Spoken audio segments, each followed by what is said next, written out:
Hello दोस्तों, कैसे हो आप सब।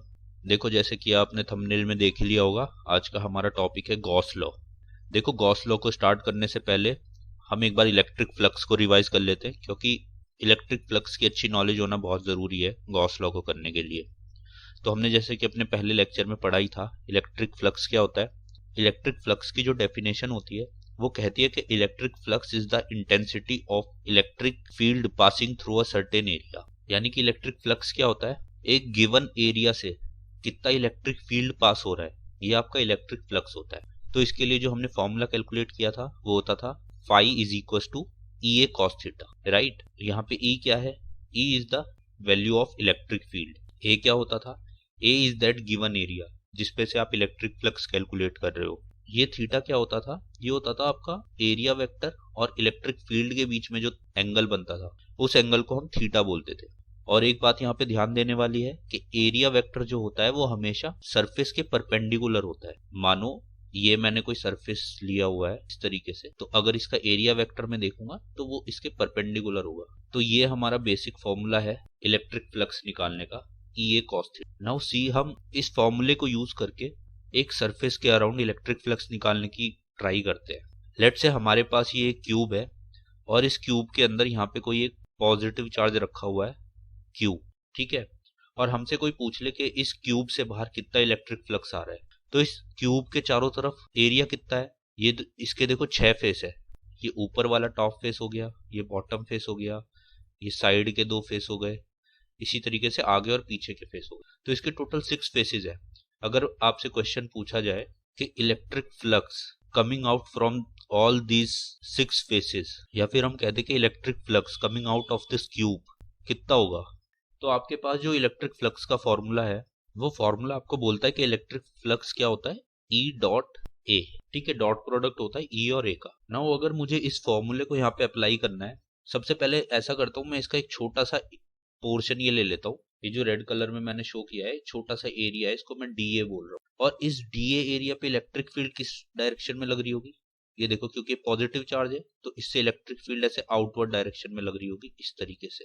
लेट से इसको मैंने ई बोल दिया इस इलेक्ट्रिक फील्ड को। और ये जो एरिया मैंने लिया है, इसका जो परपेंडिकुलर वेक्टर होगा, एरिया वेक्टर, वो इससे परपेंडिकुलर होगा सरफेस से ऊपर। तो this is the direction of D A, ठीक है।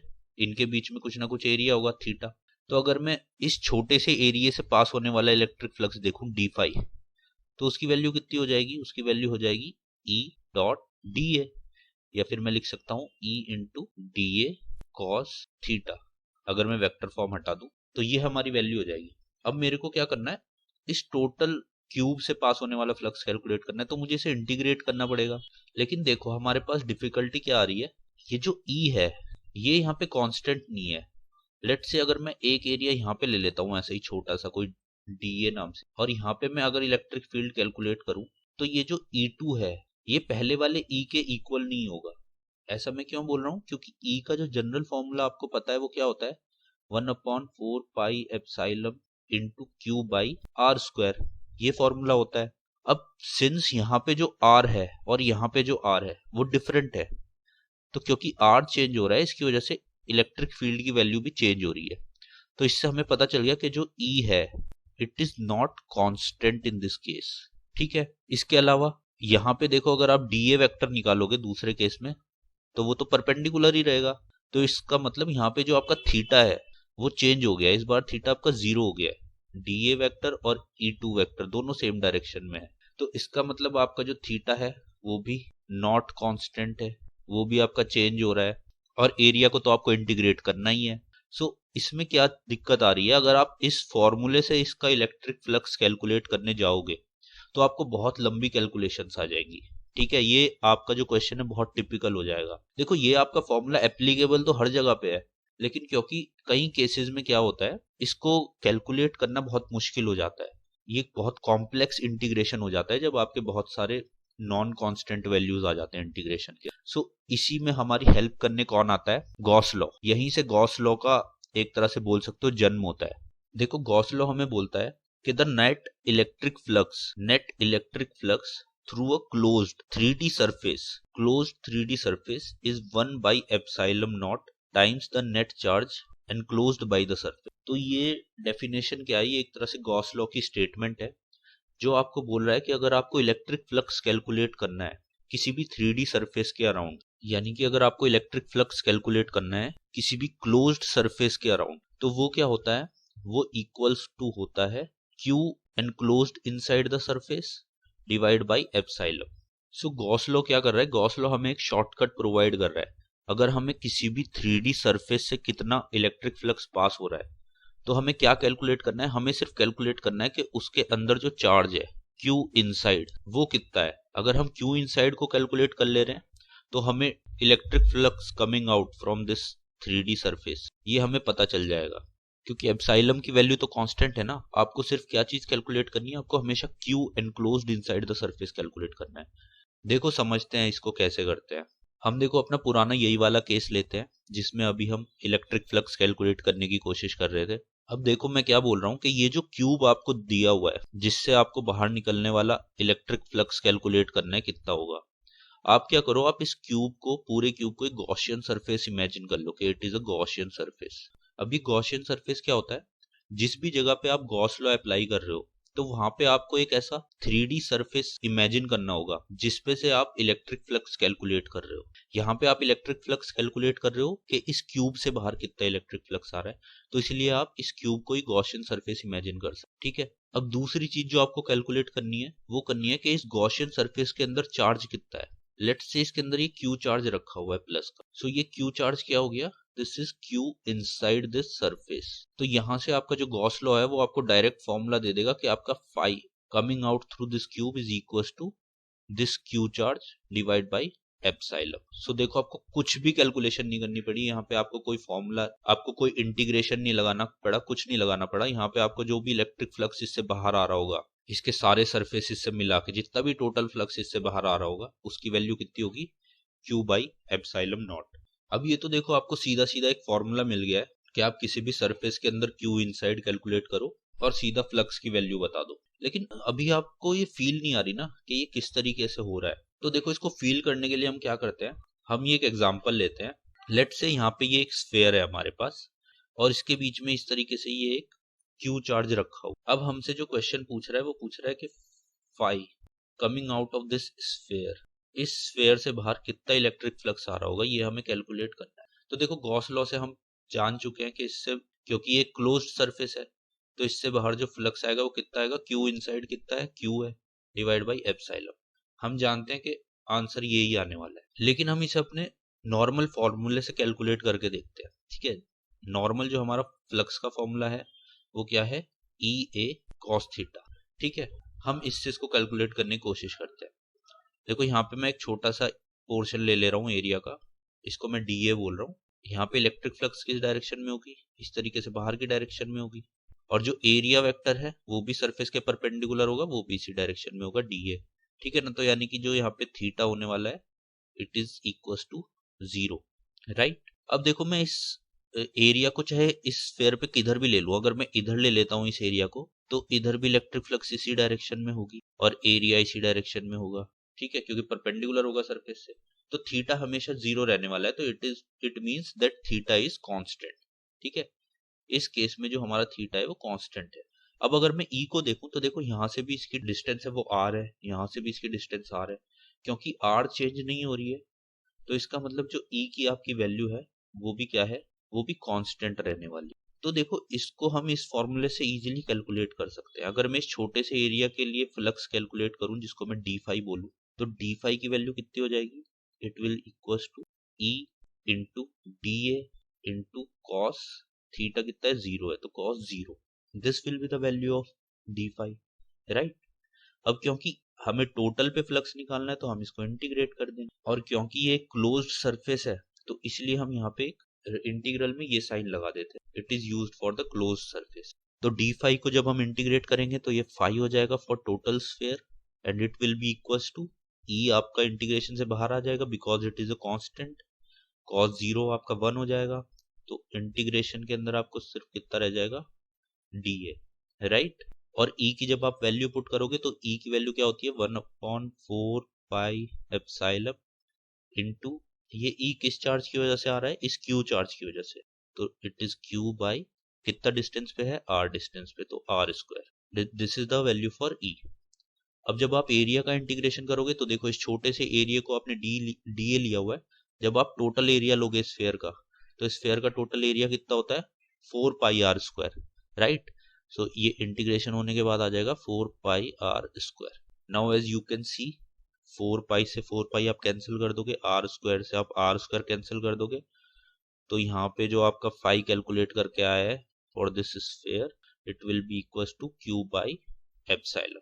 तो देखो इसको देख के आपको इजीली ये समझ में आया होगा कि ये वैल्यू आपकी वही आई है जो आपको गॉस लॉ से मिली थी। लेकिन गॉस लॉ क्या है, वो एक शॉर्टकट है। गॉस लॉ से आपने एकदम से निकाल दिया था क्यू बाई एप्सिलॉन शॉर्टकट लगा के, यहाँ पे आपने जब पूरा सॉल्व किया तो सॉल्व करने के बाद भी आपका क्यू बाई एप्सिलॉन ही आया।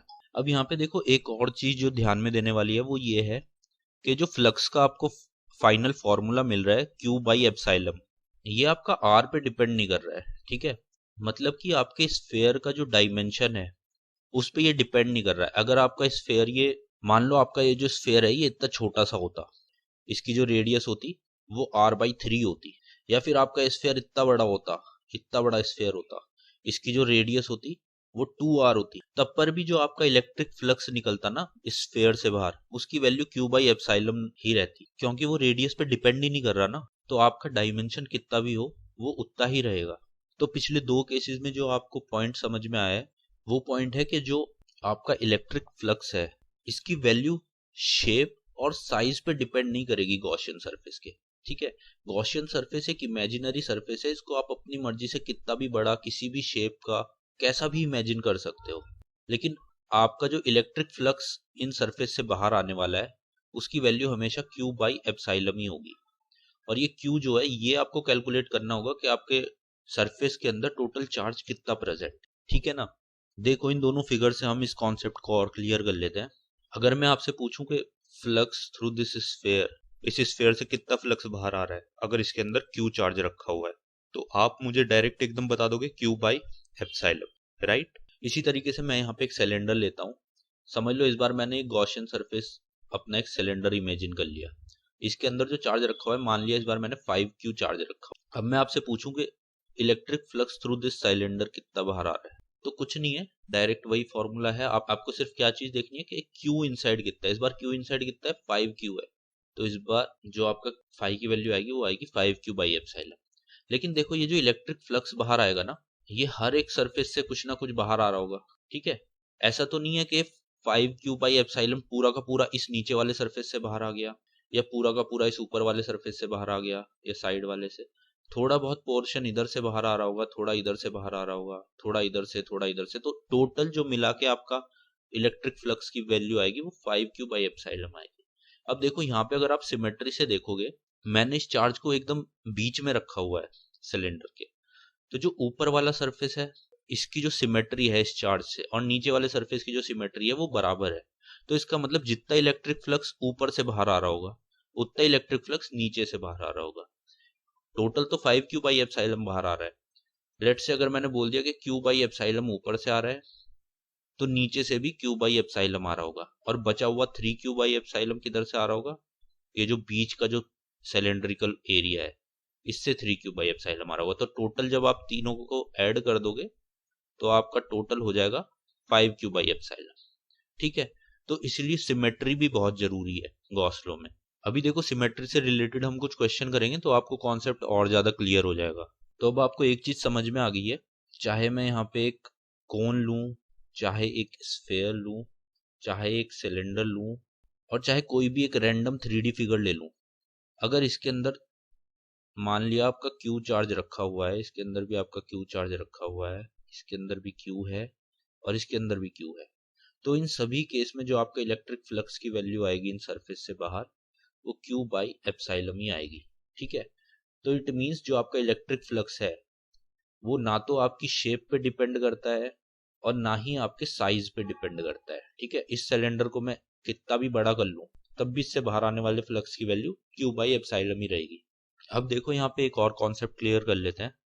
माना ये कोई 3D सरफेस है और इसके बाहर यहाँ पे एक Q चार्ज रखा हुआ है, प्लस Q चार्ज, मैंने सरफेस को 1 नाम दे दिया।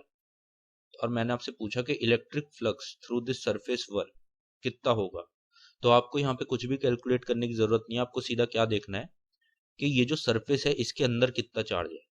अब इस सरफेस के अंदर देखो कोई भी चार्ज नहीं है, ठीक है। जो चार्ज रखा हुआ है वो सरफेस के बाहर रखा हुआ है, आउटसाइड द सरफेस। तो हम सीधा सीधा बोल सकते हैं कि फाई वन की वैल्यू क्या हो जाएगी, 0 हो जाएगी, ठीक है। तो देखो ऐसा क्यों होता है, यहाँ पे इलेक्ट्रिक चार्ज तो प्रेजेंट है, भले ही अंदर ना हो बाहर प्रेजेंट हो, तो आपके दिमाग में आएगा कि इस सरफेस से कुछ ना कुछ तो इलेक्ट्रिक फील्ड लाइंस ऐसे पास हो रही होंगी, है ना। कुछ ना कुछ इलेक्ट्रिक फील्ड लाइंस तो इससे पास हो रही होंगी। तो फिर इलेक्ट्रिक फ्लक्स यहाँ पे 0 क्यों आ रहा है? देखो ऐसा क्यों होता है, जस्ट इसको ऐसा समझने के लिए, ताकि आपकी अंडरस्टैंडिंग सही हो जाए। This is because the direction of electric. अगर आप नोटिस करोगे तो जितनी इलेक्ट्रिक फील्ड लाइंस इसमें अंदर जा रही है उतनी इलेक्ट्रिक फील्ड लाइंस इससे बाहर निकल जा रही है। तो अगर आप नेट इलेक्ट्रिक फ्लक्स देखोगे ना, नेट, तो वो हमेशा 0 आएगा। मान लिया अंदर आने वाली इलेक्ट्रिक फील्ड लाइंस को आप नेगेटिव मान रहे हो, बाहर जाने वाली इलेक्ट्रिक फील्ड लाइंस को पॉजिटिव मान रहे हो, तो जब आप इसको कैलकुलेट करोगे ना, इलेक्ट्रिक फ्लक्स का जो आपका फॉर्मूला है D phi equals to E dot D A cos theta, तो जब आप इसको इस फॉर्मूले में रख के इंटीग्रेट करोगे तो जो आपको टोटल वैल्यू आएगी ना, कुछ आपको पॉजिटिव में वैल्यूज मिलेंगी, कुछ आपको नेगेटिव में वैल्यूज मिलेंगी, तो वो ओवरऑल एक दूसरे को कैंसिल आउट कर देंगे और टोटल जो आपका इलेक्ट्रिक फ्लक्स आने वाला है वो 0 ही आएगा। तो इसी वजह से सीधा शॉर्टकट हमें याद रखना है कि जब भी गॉसियन सरफेस मानी जिस सरफेस के थ्रू हम इलेक्ट्रिक फ्लक्स कैलकुलेट कर रहे हैं, अगर कभी भी उस सरफेस के अंदर कोई चार्ज नहीं है, यानी कि Q inside is 0, then electric flux की वैल्यू आपकी 0 आने वाली है, ठीक है। अब देखो इसी कॉन्सेप्ट पे बेस हमें एक और प्रॉब्लम देखते हैं यहाँ पे। मानो ये गॉसियन सरफेस हमने ले लिया रैंडमली कोई भी, इसके अंदर एक चार्ज ये प्लस Q1 रखा हुआ है, एक प्लस Q2 रखा हुआ है, ये 2 चार्ज इसके अंदर रखे हुए हैं, और एक तीसरा चार्ज यहाँ पे इसके बाहर रखा हुआ है प्लस Q3। तो इस तरीके का आपका एक सिस्टम है, और मैं आपसे पूछूं कि इस सरफेस को मैंने 1 मान लिया कि फर्स्ट सरफेस के थ्रू कितना इलेक्ट्रिक फ्लक्स पास हो रहा है, तो ये आपका क्वेश्चन है। अब देखो इलेक्ट्रिक फ्लक्स कैलकुलेट करने का सिंपल सा फॉर्मूला जो हमें गॉस लॉ देता है वो क्या देता है कि Q इनसाइड कैलकुलेट करो और उसको डिवाइड कर दो एप्सिलॉन से। अब Q इनसाइड यहाँ पे क्या है, देखो Q3 जो है वो सरफेस के बाहर है, so it is a outside charge, ठीक है। Q इनसाइड क्या क्या है, Q इनसाइड है आपका Q1 प्लस Q2, और सिंस दोनों पॉजिटिव चार्ज है तो दोनों ऐड हो जाएंगे, तो आपका जो इलेक्ट्रिक फ्लक्स यहाँ से आ जाएगा वो आ जाएगा Q1 plus Q2 by epsilon. So this will be your answer, ठीक है। आई होप ये कॉन्सेप्ट आपको क्लियर हो रहा है। अब देखो यहाँ पे कभी भी गॉस लॉ अप्लाई करने से पहले कुछ इंपॉर्टेंट रूल्स हैं जिनको हमें फॉलो करना होता है। देखो अगर आप इन रूल्स को फॉलो नहीं करोगे तो ऐसा नहीं है कि गॉस लॉ अप्लाई नहीं होगा, गॉस लॉ हमेशा एप्लीकेबल तो होगा, it is always applicable. But आप गॉस लॉ को यूज क्यों कर रहे हो, because it is a shortcut. इससे आपको जो क्वेश्चन करने का जो तरीका है वो इजी हो जा रहा है ना। अगर आप पूरा इंटीग्रेशन करके निकालोगे तो इलेक्ट्रिक फ्लक्स तो तब भी निकल जाएगा, लेकिन गॉस लॉ को यूज करने का जो मेन फंडा है वो इसीलिए हम यूज कर रहे हैं क्योंकि वो इजी है। तो अगर आप इन रूल्स को अगर आप यूज नहीं करोगे तो आपका गॉस लॉ से भी क्वेश्चन जो है वो डिफिकल्ट हो जाएगा करना, ठीक है। तो ये रूल्स क्या है ये एक बार हम देख लेते हैं। The imaginary Gaussian surface should be symmetric with respect to the charge inside it.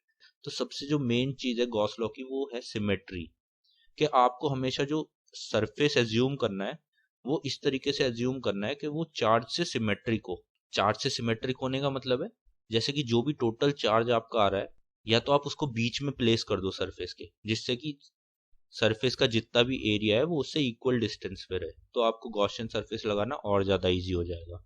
दूसरा बोल रहा है always try that electric field and the angle between the area vector will remain constant. मतलब कि जो आपका ई है और थीटा है ये अगर आपके कांस्टेंट रहे, क्वेश्चन सॉल्व करना और ज्यादा इजी हो जाएगा। आपको ये ट्राई करना है कि ई और थीटा को हमेशा कांस्टेंट रखने की कोशिश करनी है। तीसरा पॉइंट है कि Gaussian surface must not pass through any charge. ये तो एकदम बेसिक सी अंडरस्टैंडिंग है। गॉसियन सरफेस में आप क्या निकाल रहे हो कि फ्लक्स किसी सरफेस के थ्रू कितना पास हो रहा है, और उसका फॉर्मूला ये है कि Q inside divide by epsilon. तो आपको Q इनसाइड कैलकुलेट करना होता है। अब अगर आपका कोई भी चार्ज सरफेस पे आ गया तो वो Q इनसाइड तो नहीं रहा ना, तो फिर आप गॉस लॉ कैसे अप्लाई कर पाओगे। यानी कि सबसे बेसिक कंडीशन तो ये है कि जितना भी चार्ज है उसको हमेशा सरफेस के अंदर होना चाहिए, कोई भी चार्ज जो है सरफेस पे ना हो। तो ये कुछ कंडीशंस हैं, अगर आप इनको ध्यान में रखोगे तो आप इजीली गॉस लॉ के क्वेश्चन बना सकते हो। अब देखो मैं 2-3 क्वेश्चन आपको प्रैक्टिस कराता हूँ जिससे आपका ये गॉस लॉ का फंडा एकदम से बिल्कुल क्लियर हो जाएगा। देखो सबसे पहले मैंने एक हेमिस्फेयर लिया है और इसके ऊपर यहाँ सेंटर में मैंने एक चार्ज रख दिया है Q, और मैं अब आपसे पूछ रहा हूँ कि मान लिया इस हेमिस्फेयर सरफेस को मैंने 1 मान लिया कि electric flux through this hemisphere कितना होगा। मतलब कि देखो Q चार्ज है, इससे इलेक्ट्रिक फील्ड लाइंस चारों तरफ निकल रही होंगी, लेकिन जो फ्लक्स इस हेमिस्फेयर से पास हो रहा है वो कितना होगा। तो देखो कोई भी गॉस लॉ का क्वेश्चन आपको आता है, सबसे पहले आप क्या करो, आपका जो टोटल चार्ज है आप उसको एक सिमेट्रिकल 3D सरफेस के अंदर क्लोज कर दो। अभी आपका चार्ज जो है वो इस हेमिस्फेयर के सरफेस पे रखा हुआ है, ये देखो इसका जो टॉप सरफेस है इस पे रखा हुआ है। हमने अभी रूल पढ़े हैं उसके अकॉर्डिंग चार्ज कभी भी सरफेस पे नहीं होना चाहिए, वो इनसाइड द बॉडी होना चाहिए। तो हम क्या करते हैं, हम एज्यूम कर लेते हैं कि इस हेमिस्फेयर को हम एक टोटल स्फेयर बना लेते हैं। हमने मान लिया कि एक पूरा स्फेयर है और इस पूरे स्फेयर को हम सरफेस 2 बोल देते हैं, it is the complete sphere. अब सरफेस 2 में से तो इलेक्ट्रिक फ्लक्स हम कैलकुलेट कर सकते हैं गॉस लॉ लगा के, इट इज Q इनसाइड यानी Q डिवाइड बाई एप्सिलॉन। अब देखो टोटल जो गेम है वो सिमेट्री का है। अब सेकंड स्फेयर जो है वो बड़े वाला स्फेयर है, टोटल स्फेयर, और फर्स्ट स्फेयर कौन सा है, फर्स्ट है आपका हेमिस्फेयर। अब आप जानते हो कि अगर टोटल इलेक्ट्रिक फ्लक्स इसमें से Q बाई एप्सिलॉन बाहर निकल रहा है तो छोटे वाले में से कितना निकल रहा होगा, क्योंकि वो हेमिस्फेयर है तो जो छोटे वाले में से निकल रहा होगा वो φ2 का आधा होगा। मतलब कि आधा ऊपर से जा रहा होगा बाहर, आधा नीचे से बाहर जा रहा होगा, ऐसे ही तो होगा ना। तो यहाँ से आपको φ1 की वैल्यू मिल जाएगी जो आपका आंसर होगा Q बाई 2 एप्सिलॉन। तो देख रहे हो आप सिमेट्री का कितना बड़ा रोल यहाँ पे है। आपको हमेशा क्या करना है, आपकी अप्रोच इन क्वेश्चन में हमेशा ये होनी चाहिए कि आपका जो भी टोटल चार्ज है आप उसको गॉसियन सरफेस के अंदर प्लेस कर दो, और गॉसियन सरफेस का आपको वैल्यू पता ही रहती है फ्लक्स की, फिर सिमेट्री लगा के आप उस गिवन सरफेस के लिए कैलकुलेट कर सकते हो। देखो एक और क्वेश्चन ट्राई करते हैं। ये देखो एक अच्छा क्वेश्चन है, मान लिया ये एक प्लस Q चार्ज है और ये एक ऐसे प्लेन प्लेट रखी हुई है आपकी, और इस प्लेट, ये एक क्यूबिकल प्लेट है, इसकी जो साइड्स हैं वो A है, और ये जो Q चार्ज है ये आपका A/2 डिस्टेंस पे रखा हुआ है इस प्लेट से। अब आपसे पूछने लगे कि अगर मैं इस प्लेट को मान लिया सरफेस 1 मान लूं कि आपका electric flux through this plate ये कितना होगा, ये आपका क्वेश्चन है। तो देखो आपकी अप्रोच क्या होनी चाहिए, सबसे पहले आपको ये जो Q चार्ज है आपको इसे एक 3D फिगर के अंदर बंद करना है, ठीक है। अब वो 3D फिगर आपको किस तरीके से बनानी है ताकि वो थोड़ी सिमेट्रिक रहे। अब आप देख रहे हो कि आपको यहाँ पे ये एक स्क्वायर प्लेट दी हुई है, तो आप क्या करो, इस प्लस Q चार्ज के चारों तरफ एक क्यूब ड्रॉ कर लो। ये क्यूब हमने ड्रॉ कर लिया और हमने मान लिया कि ये जो क्यूब है इसका जो बेस है वो ये प्लेट है। तो अब ये जो प्लस Q चार्ज है ये इस क्यूब के एकदम सेंटर में हो गया, ठीक है।